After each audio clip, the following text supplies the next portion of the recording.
وسببت عنو لأنها حسب برواقه والحقبة كيس هلاور هلقو مجيء تدك وحلاقي إن سكلا وركان لكن وحرمنا حسب برواقه ونوك هني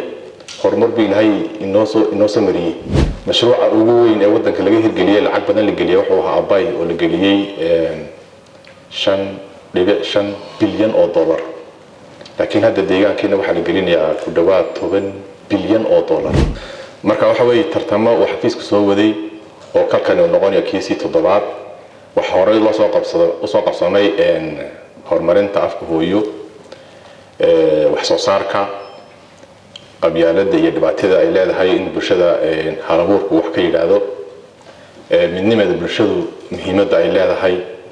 nabadgelyada iyo xasiloonida iyo sidoo kale inay bulshada laf dhabar u tahay iyo sidoo kale wadaniyada waxa loo yaqaano citizenshipka wadaniyadu kama soo hadho qofka bilaadanka ah waa waxa ugu muhiimsan qofka mar walba la nool marka kan hadda oo ah kalkii 7aadna waxa weeye mawduuc loogu talagalay isagana wax soo saarka shidaalka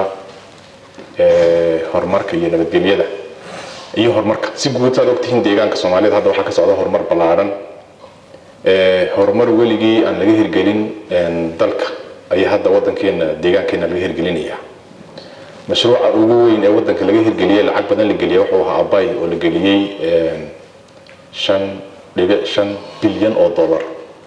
laakiin hadda deegaankeena waxa la gelinayaa ku dhawaad 7 bilyan $. waa lacagta ugu badnayd ee runtii deegaan la geliyay oo deegaankeena noo helay waa sababta marka aan u leenahay bal habuurku isagu laftiisu inuu aaraahdiisa ku cabiro كل تجرانشها لما هرمركا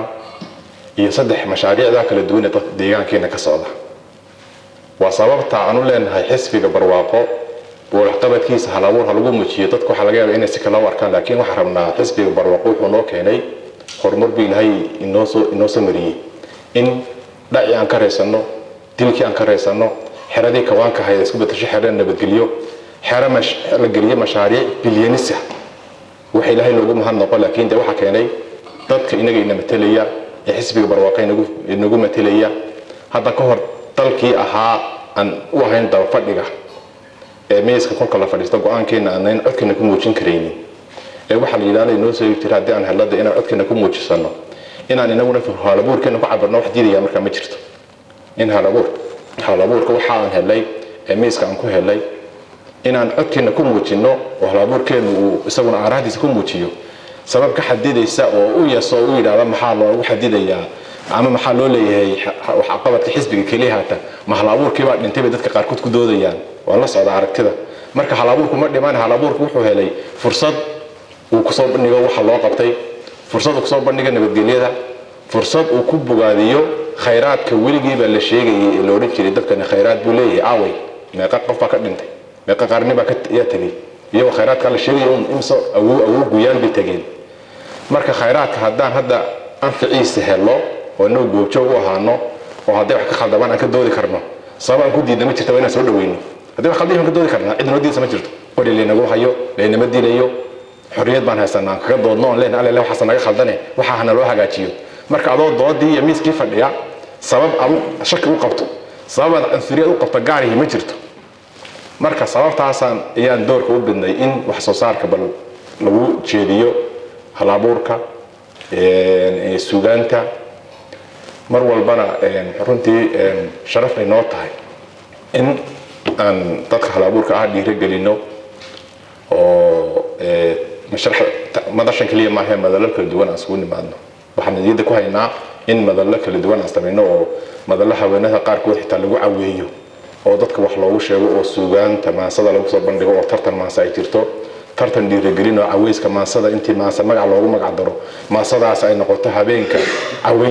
caweyska iyo maasa hebel intii la yiraahdo ama habeenka gobayga hebel iyo caweyska jigjiga ama caweyska madashan intii la yiraahdo in dhalinyartu ay halabuurkooda soo bandhigaan oo haybada Ilaahay siiyay ay dhalinyarta la wadaagaan waxaad maanta jeedinaysaa waxa weeyaan waa wax jiil u gudbaya wax sanad ma dad baad afka u dhisaysaa dad baad wax ayna garanayn baraysaa markasta waxa tahay bare wixii Ilaahay uu baray dadka u gudbinaya marka arintan aad ku dhiirataan oo marka ma walba kolkii tartama ay jiraan inaad ka soo qayb gashaan doorkiina ka qaadataan oo walba ka soo qayb qaadan jirteen runtii sharaf bay si gaar ah u tahay si guudna xafiiska dhaqanka dalxiiska sharaf ay u tahay si guud tartanka kolka uu bilowday ee dhamaad kadib haddii la isku soo noqonayna inta hadda intaan ku soo koobay la qomaan oo furitaanka aad baad mahadsantihiin